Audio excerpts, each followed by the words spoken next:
Nous voilà au vif, du sujet, hein, sur, un raisonnement de fonctionnement, des hypothèses que j'ai pu élaborer en fonction, de l'évolution de la technologie, hein. Ce qui était vrai à l'époque où je le démontrais au travers du schéma temporel ne l'est plus actuellement. Ça a été écrasé, ça a été modifié et vous le comprendrez, facilement. Mais, nous sommes sur un fonctionnement planétaire. Le cyberespace, c'est planétaire. Alors vous avez des frontières, hein, et donc c'est pour ça que vous avez le même découpage et que je parle, d'un cortex. Le cyberespace, c'est un cortex, je dirais mondial, de réseaux de communication, d'information, bien sûr, et vous avez plusieurs réseaux de transmission de données, hein. Vous avez les satellites, vous avez les téléphones, vous aviez la DSL, et maintenant nous avons, la fibre. Pour certains pays, c'est peut-être encore la DSL, c'est plutôt peut-être que le satellite, c'est peut-être que le téléphone. Vous voyez, donc ça, nous, je dirais, j'ai pas travaillé et étudié sur l'ensemble des pays. Tout ce qui va être développé, approché ici, c'est lié, je dirais, à ma personne, à mon histoire dans le cyberespace, à ma personne ici au sein de la France, hein, de l'administration française, de l'administration juridique, puisque nous parlons aussi des droits de l'homme. C'est ça le fondement de la République, de la première République française, hein, et ça a un écho, je dirais, mondial, même si c'est respecté par personne. Vous voyez, on pourrait dire que les plus francs et les plus honnêtes, hein, c'est la Chine et la Russie, hein, c'est con à dire, mais c'est vrai puisque, ratifier quelque chose, mais ne jamais l'appliquer, ça sert strictement à rien, puisque nous avons vu que la CEDH est une dictature judiciaire et qui n'est pas du tout et qu'elle ne reconnaît pas du tout le fondement, des droits de l'homme en autorisant les jugements arbitraires et où la liberté d'expression n'est pas reconnue dans ces 2 petits protocoles additionnels qui sont cachés. Il faut toujours aller chercher les détails cachés, ce qui fait que nous sommes toujours sur cette idéologie, de la race supérieure, donc cet esprit nazi de supériorité où, ben, quand on dit que quelqu'un est supérieur à un autre, c'est qu'on ne reconnaît pas l'égalité des droits. Vous voyez? Et on sacralise, l'immatériel de la fonction, alors que, bah, l'immatériel de la fonction, que ce le ministre, des préfets, c'est pas le préfet, c'est pas la fonction qui commet les erreurs, qui connaît les abus de pouvoir, les abus de faute, non, c'est le citoyen. Et quand, vous allez, passer en jugement, ils vont sacraliser le citoyen qui représente cette fonction et ne vont pas sanctionner le citoyen parce qu'il représente juste cette fonction. Mais c'est pas la fonction qui commet le délit ou le crime, c'est le citoyen qui a été nominé. Et c'est pareil pour les ministres. Parce que là, c'est important parce qu'on parle des états civils des citoyens. Et donc ça prend toute sa prédominance dans ce que je vais vous développer et amener en compréhension par rapport à mes différentes analyses dans cet espace-temps. Vous voyez? Parce que l'intelligence artificielle qui devient réellement actuelle, mis en avant, ça existe depuis 40, 50 ans, on est d'accord, mais avant on parlait plutôt de logiciels et on ne parlait pas d'intelligence artificielle. Maintenant on parle plus de logiciels, on parle plus d'applications, on parle que d'intelligence artificielle. Alors on pourrait dire que l'intelligence artificielle a commencé réellement avec les smartphones, puisque nous ne sommes pas sur la même architecture de microprocesseurs et que quand vous créez facilement des applications, pour ceux qui maîtrisent les applications, c'est très facile puisque en très peu d'écriture, en algorithme, vous allez utiliser plein de parties et de sous-parties de fonctionnement du téléphone. GPS, lumière, machin, truc chouette. Donc énormément de trucs qui vont vous donner des autorisations et terminer point barre. Ça vous fait moins de travail que de travailler sur un logiciel qui fonctionne avec un matériel, qui fonctionne avec un ordinateur. Et par contre, la connexion cybernétique avec le cyberespace pour un smartphone, ce qui est différent, c'est que vous n'avez pas l'intégralité du site. Il faut passer sur le site, sur un ordinateur, pour avoir l'intégralité des modifications que vous pouvez faire et que vous ne pouvez pas faire sur certaines applications comme celle des gouvernements. La plupart du temps, vous n'avez qu'une partie du site où vous pouvez utiliser, faire des modifications moindres sur le téléphone que sur l'ordinateur.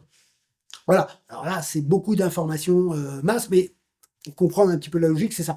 Mais on va repartir sur la base parce que ce qu'il faut chercher pour comprendre le raisonnement de ce fonctionnement qui va vous être dévoilé, démontré, prouvé, c'est que, qu'est-ce qui se cache et qu'est-ce qui prédomine sur notre planète Terre? C'est la finance.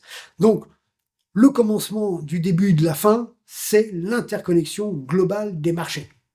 En l'an 2000, le bug qui fait qu'aujourd'hui, nous sommes confrontés à toutes ces guerres économiques qui cachent, qui masquent, en fabriquant des ennemis pour faire toujours évoluer cette finance, qui est une finance sans fin, qui est une finance destructrice, puisque vous n'avez pas de limite, je dirais, à ce fonctionnement, hein, avec les crypto-monnaies, dans les enfers fiscaux. C'est la criminalité moderne des hackers. Voilà, puisque vous êtes qu'avec les multimilliardaires. Maintenant, ce qui prédomine, ce ne sont plus les États, les souverainetés des États. Ce sont des guerres de l'ombre, de la finance, des milliardaires, des banques centrales et des devises. Et bien sûr, un des tournants, des deuxièmes tournants, c'est l'affaire Snowden en 2012-2013. 2013, je crois.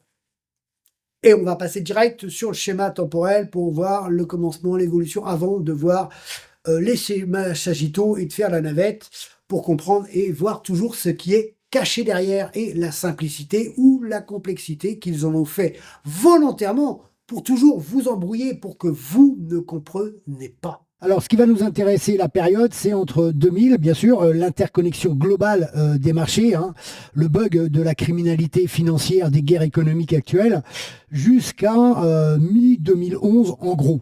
Hein, même si on va déborder, donc hop, on va agrandir pour voir les moments intéressants dans ces espaces-temps de vie qui sont réduits à un petit schéma, hein, vous voyez. Donc nous avons tout le chapitre 1. Ce qui est important, c'est déjà les abus de pouvoir en bande organisée, de cette complicité des tribunaux de police avec les juges de proximité et bien sûr tribunal administratif et je dirais la CEDH.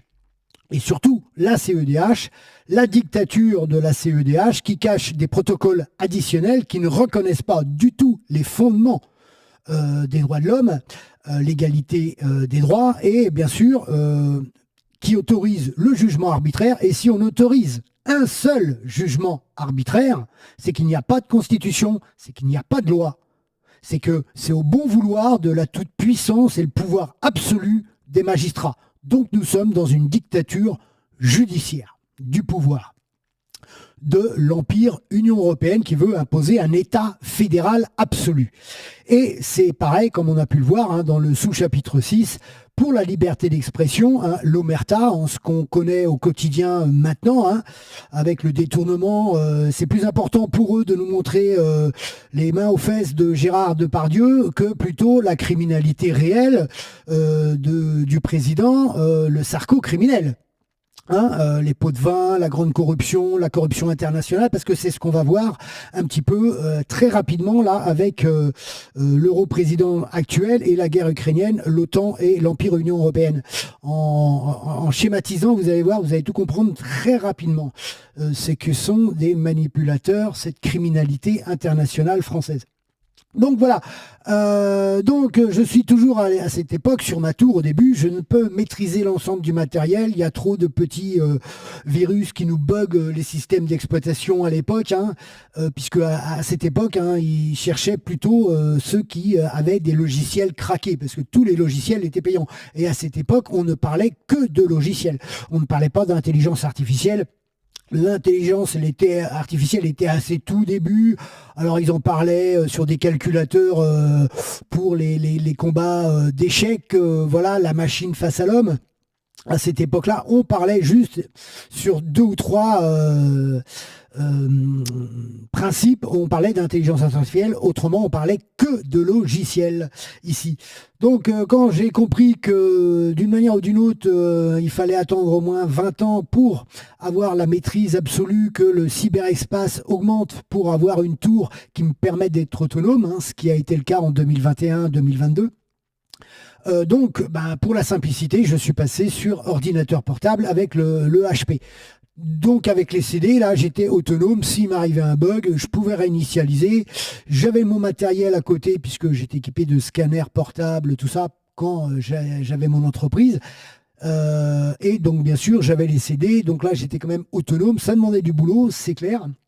Hein, quand vous réinitialisez un PC, que vous remettiez les drivers, les machins, les trucs, ça demandait entre 4 et 6 heures. Sur celui-ci, ça pouvait demander 6 à 8 heures en fonction du formatage. Donc c'était très très long à l'époque. Ça c'est clair aussi. Donc vous voyez, donc les consoles, voilà, une fois que je suis passé sur ordinateur, j'ai moins travaillé sur les jeux. Alors je dis travailler parce que on travaille aussi le cerveau, on travaille l'agilité, on travaille la recherche aussi dans le jeu. En même temps, c'est un loisir et c'est un sport reconnu aujourd'hui. Voilà, mais bon, j'étais beaucoup plus sur des logiciels PC, sur la maîtrise un petit peu du PC, mais de base, que sur à l'époque ces consoles. Mais ça me permettait de jouer aussi avec mon gamin sur la Wii à des jeux de sport, tout ça. Hop là, arrête de bouger. Là, voilà, ok. On va caler ça, d'accord. Donc la recherche, voilà, donc là, à ce moment-là, il n'y a pas de recherche système, il n'y a pas de recherche ceci, cela.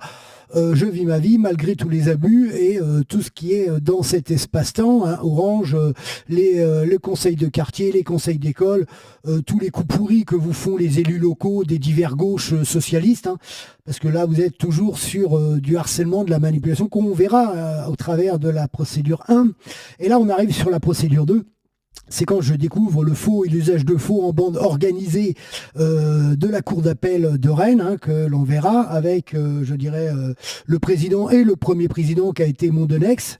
Voilà, c'est que ça, hein, chez eux. Voilà, à cette époque, c'est le droit de la criminalité absolue du pouvoir judiciaire, hein, puisque en 2007, nous avons le Sarko criminel qui a intégré l'OTAN, le commandement intégré de l'OTAN en 2007. En 2008, nous avons le traité de Lisbonne. Donc voilà, nous sommes sur le coup d'État constitutionnel international de l'otanisme, de l'empire de l'Union européenne qui fait abstraction au référendum de 2005, le non à la Constitution européenne, qui va rentrer dans sa criminalité des jugements arbitraires en bande organisée, le harcèlement, l'extermination intérieure pour imposer l'État fédéral. Donc voilà, la recherche réelle sur les schémas sagittaux, sur le système Adopi, enfin, moi j'appelle le système Adopi, ça a été fin 2012, début 2012, parce que là, quand j'ai découvert ça, d'abord je me suis attaché, ce qu'on verra, à rechercher des preuves sur les cabinets d'avocats, les huissiers, les magistrats, en fonction des noms des magistrats, avoir de l'information sur le nom des magistrats, leur carrière, leur CV, tout ça, leur parcours, la criminalité cachée de ces personnes-là aussi, dans leur trafic d'influence, dans leurs relations et dans leur couple, hein, comme par exemple le couple Balkany, voilà. Là, ici, en 2012, il y a comment ça s'appelle, ma candidature aux législatives sous l'abstentionnisme démocratique républicain. Voilà, et donc les recherches d'informations continuelles, parce que ici, après, c'est machine de combat, on va chercher des preuves, voilà. Et donc là, j'ai une écriture spéciale pour communiquer avec les moteurs de recherche, qu'on va survoler aussi. À l'époque, parce que ça n'est pas du tout le même fonctionnement comme ça l'est aujourd'hui. Vous allez voir. Donc c'était plutôt fin 2012, début 2013, et c'est quand on arrive à l'affaire Snowden aussi, qui, voilà, de l'espionnage mondial, international, économique des États-Unis sur l'Union européenne et sur le reste du monde d'ailleurs. Donc, voilà, c'est là où ça va être intéressant de voir ça. Donc on va passer direct sur des schémas sagittaux que j'ai trouvés à l'époque, d'autres que j'ai retrouvés récemment qui vont amener votre compréhension. Vous allez voir, ça parle direct. Voilà, et là on va regarder les schémas sagittaux et on passera peut-être sur le tableau en fonction. Le plus important et le début de la criminalité française, c'est le référendum de 2005, hein, de la haute trahison constitutionnelle du Parlement et du Sénat et des gouvernements depuis 2005. Hein, voilà. Ça, c'est la carte du non à la Constitution européenne en 2005. Il faut toujours l'avoir en tête, puisqu'ils ont trahi le fondement gaulliste. Le Sarko-criminel a trahi toutes les valeurs, je dirais, et tous les principes de la Ve République en intégrant le commandement intégré en 2007 de l'OTAN, En 2008, le traité de Lisbonne avec le Front républicain. Donc ici, vous voyez, c'est le Front républicain. Donc le tous contre un, tous contre le RN, c'est le Front républicain du socialiste, centriste, de cette droite insoumise. Parce que ce sont les mêmes. La droite qui est au Parlement européen, von der Leyen, la criminalité scientifique des laboratoires diplômants, c'est la droite à la Sarko criminelle. Alors, premier schéma sagittal qui va être, et que vous voyez, qui est très très simple.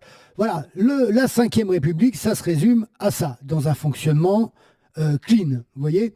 Hop, ensemble des citoyens, président, voilà, l'Assemblée nationale, c'est élu, mais là, on ne rentre pas les partis politiques. Hein. Par exemple, le Front républicain, la dictature du Front républicain, tous contraints, là, les 30 partis syndicalistes et politiques ne sont pas intégrés à ça. Mais c'est ceux qui trahissent le fondement même de la Ve République, parce que si vous serez à la proportionnelle, il y a plus de 50% de ces partis qui disparaissent.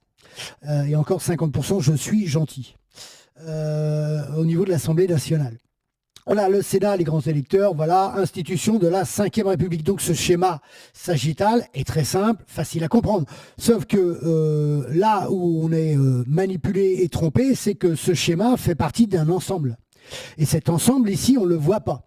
Et c'est ce qu'on va passer sur le tableau pour vous montrer que l'euro-président, le bancaire actuellement, de ce que j'appelle la SS énarcale parisienne des écoles supérieures, à chaque fois qu'il prend la parole et qu'il s'exprime sur la guerre ukrainienne, il ne le fait pas en tant que président de la République. Il le fait en tant que représentant du commandement intégré de l'OTAN. Et parce qu'il cherche à avoir un État fédéral au sein de l'Union européenne, enfin l'empire fasciste de l'Union européenne avec sa dictature judiciaire qui est la CEDH. Donc je vais vous schématiser tout ça sur le tableau pour voir et comprendre ce en quoi nous sommes, je dirais, les pigeons de la dictature parisienne qui fait semblant d'être une démocratie, qui est dans l'illusion de la démocratie, mais qui n'est autre qu'une dictature qui sert toujours et continuellement des intérêts étrangers. Donc nous sommes sur la haute trahison institutionnelle de la présidence bancaire actuelle. Vous voyez, d'une case sur le schéma temporel de la Ve République qu'on vient de voir, où il y a Premier ministre et ministre. Vous voyez, et là, si vous prenez qu'un ministre, vous avez ce schéma sagittal du cabinet. Vous voyez, donc chaque cabinet a son schéma sagittal, ses divisions différemment, et l'hypocrisie qu'on va retrouver en bas sur leur propre serment. Hein, donc la haute trahison, vous la retrouvez aussi dans la justice, puisque eux, c'est la corruption, c'est les postes, pour avoir des postes au sein des cabinets ministériels. Ils peuvent trahir, tuer administrativement les citoyens, ils n'en ont rien à foutre. Et c'est ce qu'on verra. Alors là, on a juste survolé le ministère de la Justice pour voir ça dans le futur. Alors, j'ai implanté le schéma sagittal de la Ve République ici. En bleu, on la voit bien. Alors, quand il y a les élocutions, le monopole médiatique international des tromperies de l'Élysée, il ne s'exprime pas au nom de la République française, donc il commet déjà une haute trahison puisqu'il travaille pour l'économie étrangère. Il parle au niveau du commandement intégré de l'OTAN, qui intègre bien sûr l'intégralité de l'empire fasciste de l'Union européenne. Parce que l'OTAN, c'était 12 pays à l'origine. Ils sont passés à 32 pays depuis la chute du mur de Berlin, l'effondrement de l'URSS en 89-90. Quand on a signé les accords de Maastricht, il y avait 12 pays au sein de l'Union européenne.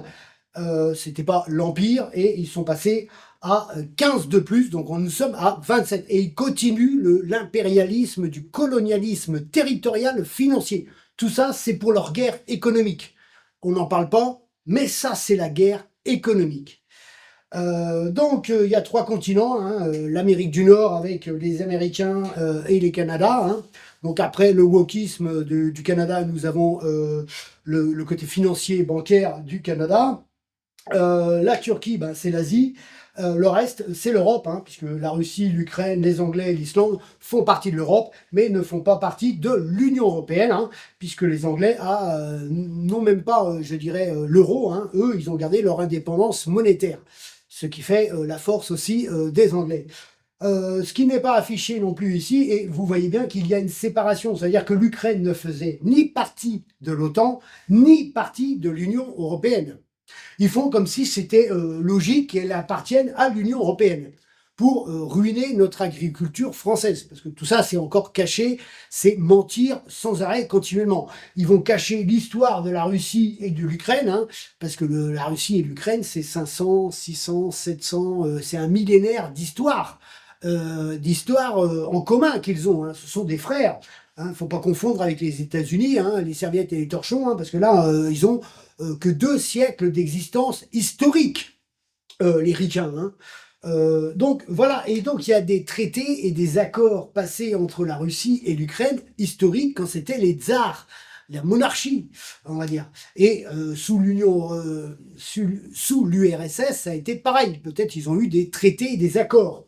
Donc ici, historiquement, ils ont des accords. Donc depuis le coup d'État 2014, les traités de Minsk II, il y a des régions séparatistes et la Crimée. Sauf que eux, ils ont voulu préparer la guerre. Ils ont trompé tout le monde avec la CIA, avec l'OTAN, avec les États-Unis, les ingérences financières, le colonialisme bancaire, les fonds de pension, les fondations américaines, les ONG américaines au sein de l'Empire de l'Union européenne.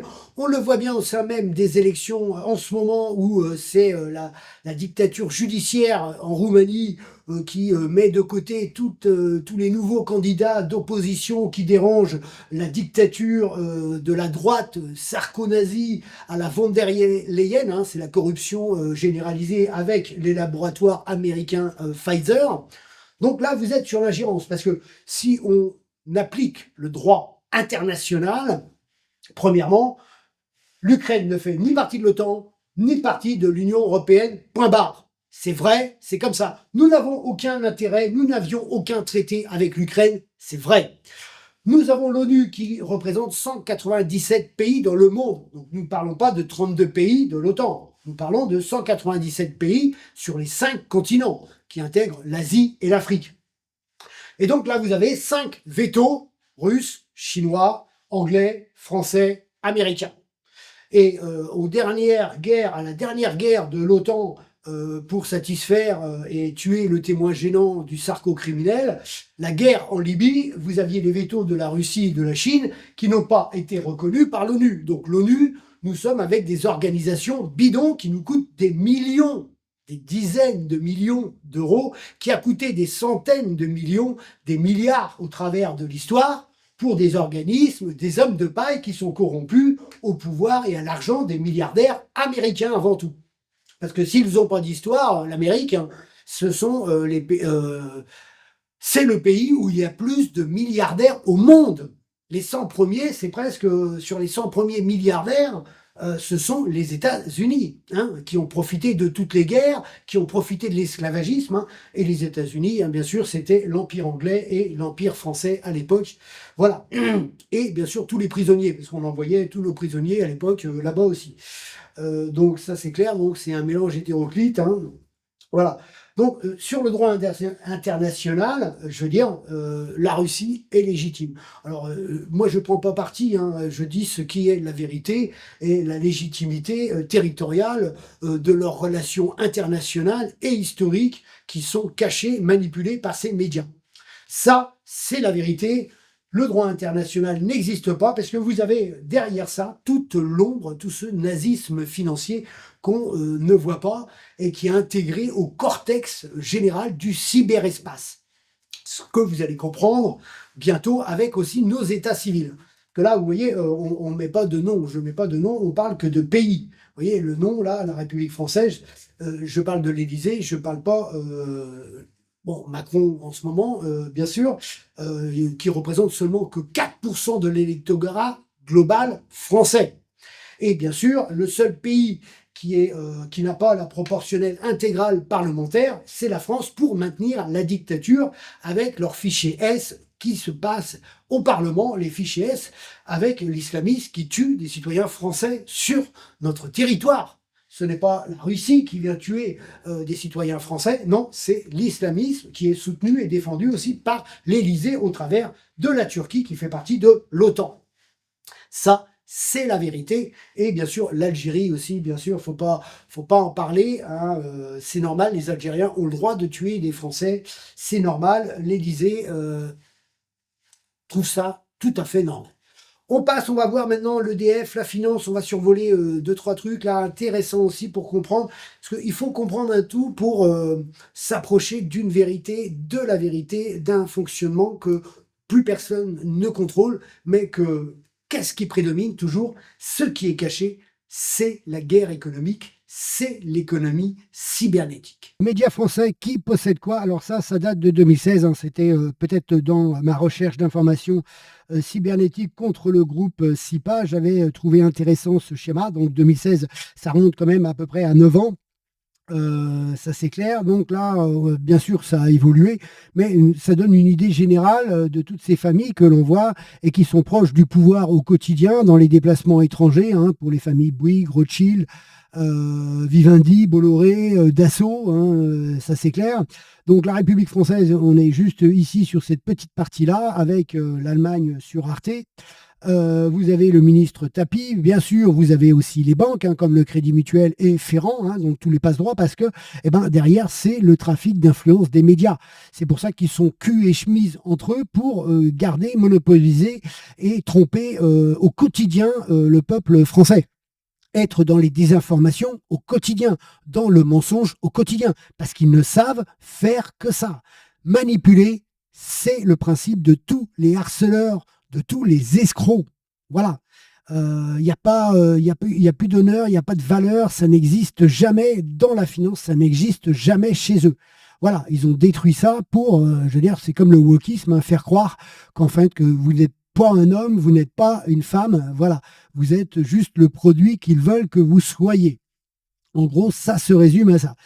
Donc ça donne une idée. Alors quand c'est les pourcentages, bon, c'est par rapport à, je dirais, l'actionnariat, hein, donc les marchés. Voilà. Par contre, quand vous voyez contrôle, donc là, contrôle, c'est association. Et donc là, on peut dire que ça devient de la magouille. Alors quand c'est contrôle d'une banque, bon, là, ça peut se comprendre parce qu'ils ont la totalité. Par contre, quand c'est une association, là, on parle de passe-droit et de magouille pour les pouvoirs politiques locaux, comme avec le groupe SIPA. Ici, alors donc là, vous n'avez pas toutes les presses parce qu'aujourd'hui, c'est 100 quotidiens au niveau du groupe SIPA. Donc vous voyez, c'est quand même beaucoup plus énorme que ça et c'est une association, donc paye pas d'impôts, elle peut toujours réinvestir, monopole, voilà. Donc là, ils sont dans des monopoles subdivisés en fonction des territoires. On passe au plus intéressant, EDF, mais là, qui est beaucoup plus récent dans ce que j'ai trouvé. Vous allez voir, c'est un schéma sagittal très simple. Vous voyez? Alors ça a été pris sur TikTok il y a 2-3 mois en capture d'écran. J'ai trouvé ça très intéressant puisque j'avais déjà le projet de l'amener dans l'information pour comprendre entre ce qu'était la simplicité d'abord de la Ve République, de la souveraineté nationale française qui a été vendue par la haute trahison politique constitutionnelle depuis le traité de Lisbonne, du coup d'État en 2008, du sarco-criminel. Donc voilà, EDF, entreprise française gouvernée par le ministère et tout ça de l'énergie. Les usagers, on payait, terminé, point barre. Tout le fric revenait bien sûr à l'État, mais l'État, c'est la nation. C'était pour, je dirais, l'éducation et tout ça, ou la défense, voilà. Donc, schéma très simple, hein. Là, vous comprenez, il n'y a pas de problème. Donc, c'était avant 2000. Donc, on était dans le monopole. Voilà. Alors, qu'est-ce qu'ils nous ont instauré après le coup d'État? Le voici. Donc là, en 2022, voilà ce qu'est le schéma de EDF. Donc notre industrie, notre pôle de puissance nucléaire EDF, voilà, vous êtes toutes avec le SMILMAC de l'énergie, obligés de revendre à perte au niveau des actionnaires, du RTE, les usagers, l'État qui en reprend une partie, qui reverse du capital. Mais en fin de compte, là, vous arrivez sur un schéma d'escroquerie organisé depuis la Constitution européenne, le libéralisme européen qui escroque et utilise nos infrastructures pour nous escroquer en bande organisée. C'est de l'escroquerie, hein, légalisée, organisée par cette criminalité des gouvernements depuis le traité de Lisbonne. Ça, c'est encore la seule vérité, vous voyez, parce que EDF est obligé de reviler plein de subventions pour le rachat du photovoltaïque, des éoliennes, mais tout ça, c'est caché et obscur. Et vous avez plein d'associations intermédiaires, d'aide ou ceci ou de cela, de mecs payés à rien foutre, à glander et à mentir. Voilà, parce que là, on perd des centaines de millions et des milliards d'euros au travers de toute cette escroquerie organisée depuis le Parlement français, le Front républicain, le coup d'État de 2008 du traité de Lisbonne. Sur le schéma temporel, donc là, on a une vue assez large. Donc le présent, c'est le présent des vidéos en 2022 et surtout après, ça a commencé réellement en 2023. Le présent actualisé en vert foncé, hein, donc ça, c'est notre présent actuel. Voilà, donc pour revenir en arrière, hein, puisque là, on revient en arrière pour arriver dans notre présent, comme je l'ai fait avec la démonstration et les désinformations au quotidien du gouvernement et de l'Élysée en fonction de ce qui se passe sur la guerre en Ukraine, les ingérences de l'OTAN, l'ingérence de l'Union européenne, parce qu'ils sont sur la guerre économique. C'est la seule vraie vérité, c'est la guerre économique des multimilliardaires, des milliardaires, des millionnaires de l'Occident dans leur colonialisme international. Et l'ONU est complice de ça puisqu'elle ne dit rien, elle ne fait rien. C'est-à-dire que les autres continents n'ont pas leur mot à dire. C'est la toute-puissance de leur guerre et de leur pouvoir absolu qui sort du cadre de la Constitution française. Ce que dit et ce que présente à chaque fois le dictateur Macron, c'est pas au nom de la France, c'est au nom de l'OTAN. C'est au nom de l'empire fasciste de l'Union européenne. Et ce ne sont plus des extrémistes, ce sont des ultras. Et s'il y aurait un mot supérieur à ultra, ils le seront. C'est eux qui cherchent la guerre et pas la paix et qui vont, je dirais, chercher. Ils sont jaloux, ils jalousent le territoire russe, ils jalousent les richesses du territoire russe. C'est ça la vérité. Voilà. Donc, on revient encore pour savoir à quel moment la conception du dossier général est arrivée, je dirais, dans ma projection du futur, hein, puisque, comme je répète, on ne peut avoir un présent sans tenir compte du passé et on ne peut pas avoir une clairvoyance du futur si on est toujours dans l'instabilité et toujours vouloir faire la guerre, mentir au quotidien. La déchéance de la France, c'est, je dirais, les fautes volontaires des gouvernements successifs qui font tout pour que l'Union européenne devienne un État africanisé dans l'ultra-pauvreté, hein, ça c'est clair. Donc le dossier général conceptuel 2008-2009, il y avait le chapitre 1, bien sûr, Fouilleul. Là, donc là, on part sur la politique. Donc il y avait aussi les élus, donc le conseil d'école, le conseil de quartier, puisque ça concerne le HLM, l'avocate avec... voilà, donc là, j'ai dit, bon, projection, dossier général ouvert, puisque là, ça fait beaucoup. Hein, ils font pas de la politique, ces gens-là. Ils piègent les gens. Ils font que des coups pourris aux citoyens qui dérangent leur petit monopole local. Voilà, c'est ça. C'est le socialisme, cet esprit nazi-socialiste qui est toujours dans sa médiocrité des postes de l'enseignement et du fonctionnariat. Avant, ils étaient les plus intelligents. Maintenant, c'est les pires des racailles hein, qui puissent exister. Hein. Ça, c'est clair. Puisque les seuls qui tuent sur notre territoire, hein, c'est l'islamo-gauchisme. Voilà. Hein, parce qu'ils dénoncent jamais les meurtres des citoyens français. Par contre, ils protègent toujours la criminalité et la délinquance. La conception de la radio-résistance, donc ça veut dire mode combat et être toujours là et dedans et travailler pour ça et pour bugger et bloquer toujours cette criminalité gouvernementale, c'est entre mi-2011-2012. Voilà, à peu près où j'ai commencé cette projection et on le verra administrativement dans le futur, dans les prochains chapitres. Voilà, donc ça, c'est ça. Et donc, pour voir et comprendre un petit peu le concept du bond spatio-temporel sur un plan schéma sagittal ouvert au parallèle des convergences hypothèses, hein, parce que là, on va partir que sur aussi des hypothèses de fonctionnement qui ont existé mais n'existent plus. Vous savez que maintenant, l'ingénierie travaille à la vitesse de la lumière, hein, puisque nous sommes fibrés. Et avant, ça travaillait en ADSL, mais les calculateurs au niveau des serveurs, ça travaillait déjà à la vitesse de la lumière. Et il y a les bases, et c'est la finance, c'est la sphère de l'ombre financière qu'on verra aussi sur le prochain sous-chapitre. Donc comme ça, on va finir avec ces deux schéma qu'on va voir, qui va vous donner une idée du raisonnement, de l'évolution, de la conception sur un plan 2D.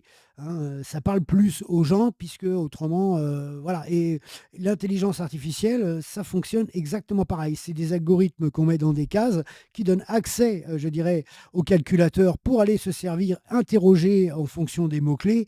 C'est ce fonctionnement-là qui rend la cohérence de l'intelligence artificielle, où on pourrait se passer maintenant facilement. Et d'ailleurs, il y a des intelligences artificielles qui travaillent pour la justice.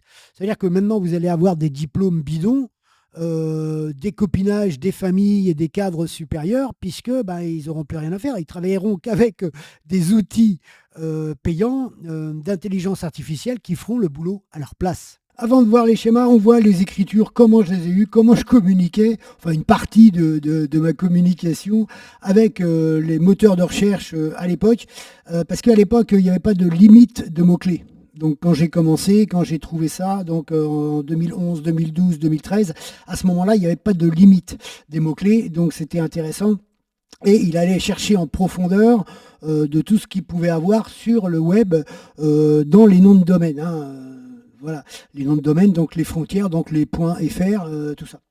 Donc vous voyez, système de base, dimension, deuxième monde terrestre d'information numérique, pénétration tridimensionnelle en mode furtif, sub. Aucune protection, infiltration terrestre d'informations service, perforation par triangulation à géométrie variable, orbital, schéma, maths. Donc là, en même temps, ça peut ne rien dire, mais quand vous mettez plein de mots-clés, on peut vous sortir des choses intéressantes. Centralisation, information, moteur de recherche, lien, niveau, recherche deuxième monde, extralucide, serveur, stockage, données, depuis quand. Voilà. Donc ça, c'est que des phrases, hein, mis sur le moteur. Hein. Comment fonctionne la centralisation, information, recherche, stockage, moteur, Bing, indépendant, autre moteur, protection antiterroriste, information sensible, voilà. Donc je pousse les robots à l'époque, hein, ce qu'on appelle les unités robots, c'est ceux qui vont faire le tri, hein, parce que c'était déjà de l'intelligence artificielle. Hein. Un moteur de recherche, c'est, je dirais, un navigateur web qui a son moteur de recherche, c'est obligatoirement une intelligence artificielle. Sauf que là, on parle et on utilise le mot de navigateur et de moteur de recherche, on ne parle pas d'intelligence artificielle, alors que ce sont les réelles grosses premières intelligences artificielles qui trient, ordonnent et qui vont chercher l'information au travers de tous les sites. Voilà. Donc, si vous faites du copier-coller, vous essayez ces phrases-là maintenant, aujourd'hui, comme elles sont écrites, vous n'avez rien. Par contre, dans le temps, vous aviez énormément de choses intéressantes qu'on pouvait trouver. Et d'ailleurs, que j'ai trouvé grâce à ça, parce qu'autrement, je les aurais jamais eues. Hop là. Et voilà, donc ça donne ça. Donc, vous voyez, on parle de cartes conceptuelles, voilà, donc on parle de concepts, de trigonométrie, de schémas, et voilà, il m'a sorti un truc comme ça. Donc un site que j'ai récupéré ces informations dessus, enfin c'est schéma Sagittaux. Hein. Alors là, on peut fonctionner. Alors une intelligence artificielle, vous partez d'une conception comme ça.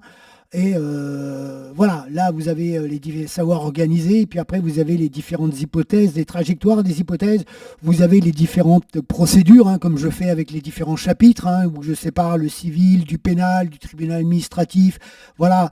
Donc là c'est exactement pareil, ça fonctionne, sauf que bon là ça s'arrête à un moment donné, sauf que le schéma sagittal dans un fonctionnement, je dirais, de projection du futur, ça ne s'arrête jamais. D'ailleurs, on peut le voir puisque le futur est infini aussi. Et on ne peut pas vivre dans le présent et avoir une clairvoyance du futur sans connaître l'histoire du passé. Parce qu'autrement, c'est mentir.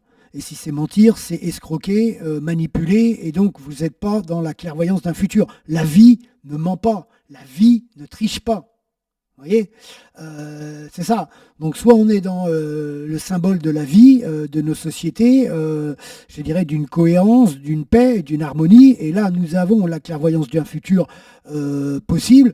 Par contre, si vous êtes dans le chaos, le mensonge, l'escroquerie, tout ce qu'ils font en fait, hein, tout ce qui est l'Élysée en ce moment, vous n'avez pas d'avenir, on va dire, et vous n'avez pas de clairvoyance sur un futur. Voilà.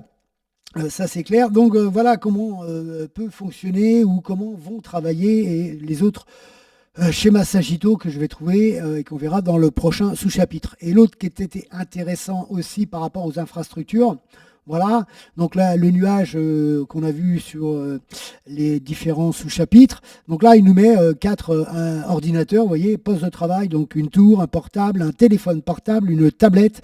Ici vous avez à l'époque les smart télé et vous n'aviez pas les consoles de jeux qui n'étaient pas intégrées dedans. À proprement dit, hein, vous avez plein maintenant de petits ordinateurs, hein, vous avez les montres connectées, donc les communications, parce que ici vous avez énormément de matériel que vous pouvez connecter aussi au portable, ça c'est clair. Et donc dans le nuage, vous avez toutes les infrastructures. Donc l'intranet, c'est ça en fait. Vous voyez, vous avez un serveur, vous avez que ça, sans le nuage, sans Internet.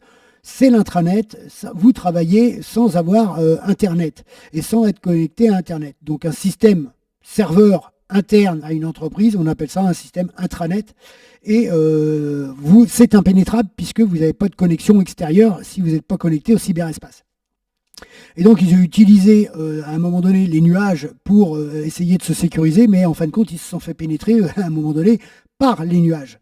Voilà, le piratage se faisait au niveau des nuages. Ça c'est clair aussi, donc ils ont remédié à ça, il y a eu plein de failles de sécurité et c'est ce qu'on verra sur le prochain sous-chapitre, mais pas des failles à grande échelle, voilà, hein, c'est de la pénétration d'informations ou des patchs comme on pourrait le voir dans certaines séries, hein, Monsieur Robot là, qui est intéressant aussi à voir sur les pénétrations, voilà, quand vous avez un système, vous voyez un système intranet, la seule possibilité de pirater c'est de l'intérieur. Vous voyez, si vous avez une faille à l'intérieur, c'est mort. Vous voyez, comme on a vu l'intégration et l'infiltration des islamistes à l'intérieur, vous en avez avec la politique islamo-gauchiste au niveau de la justice. C'est exactement pareil. Donc on va voir le plus complexe qui va arriver sur le prochain sous-chapitre. Et ces deux